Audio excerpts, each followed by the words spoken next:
Pemirsa, aksi demonstrasi menentang revisi Undang-Undang Pilkada di depan gedung DPRD Jawa Barat berlangsung ricuh. Ribuan massa berhasil mendobrak gerbang hingga memaksa petugas kepolisian menyemprotkan gas air mata. Bentrokan fisik juga tidak terhindarkan dalam demo ini. Ribuan massa yang menggelar aksi sejak siang hari ini masih bertahan hingga malam.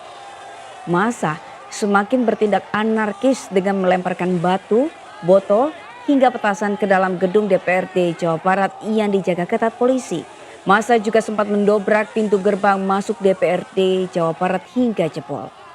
Sementara polisi mengambil tindakan dengan menyemprotkan water cannon dan gas air mata ke arah kerumunan massa. Akibat kericuan ini, sejumlah orang dan anggota polisi tampak mengalami luka. Pendemo juga membakar ban dan sejumlah kayu hingga suasana kian memanas. Polisi mulai membubarkan massa aksi dengan memukul mundur massa aksi ke arah kawasan Jalan Trunojoyo.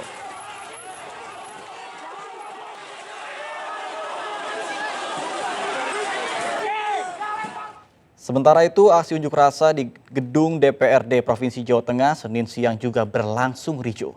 Aksi yang digelar ratusan mahasiswa dari berbagai perguruan tinggi di Kota Semarang ini diawali dengan perusakan pintu samping utara gedung DPRD. Situasi semakin tidak terkendali saat salah seorang mahasiswa diamankan dan dibawa oleh petugas. Petugas dari Polrestabes Semarang beberapa kali melakukan peringatan, namun karena massa anarkis, polisi akhirnya menembakkan air dari mobil water cannon dan gas air mata. Usai kericuhan, massa masih bertahan di beberapa titik, sedangkan polisi terus melakukan patroli dan pengamanan di sekitar gedung DPRD Provinsi Jawa Tengah.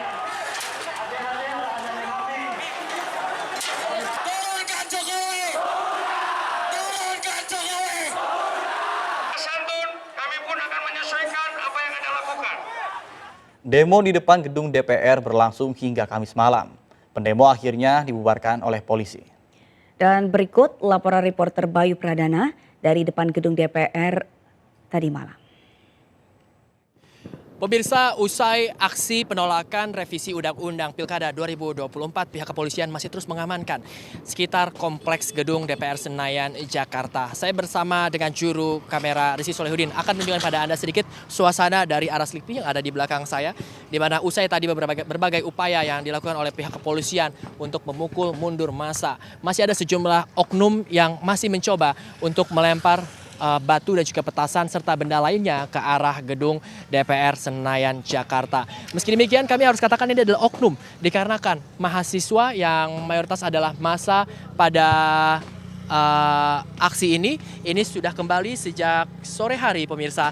Sementara itu, pemirsa, kalau kita lihat di layar kaca Anda, ini adalah wilayah Selipi yang mana tadi mereka tidak cukup menyerang dari depan gedung DPR saja, tapi juga aksi anarkis ini masih terus dilakukan di wilayah Selipi sehingga membuat pihak petugas kepolisian ini harus melakukan berbagai upaya untuk mengamankan lokasi di sana. Tentunya ini juga tidak langsung dilakukan oleh pihak petugas kepolisian, di mana tadi dia berbagai upaya persuasif terlebih dahulu yang dilakukan untuk meminta massa dapat membubarkan diri dengan damai. Meski demikian ada beberapa oknum yang memang tidak mengindahkan.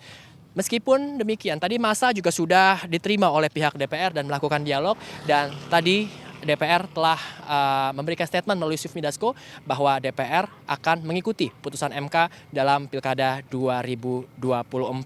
Dari Jakarta, Bayu Pradana, Rizky Solehudin, dan Rizky Iqbal, iNews melaporkan.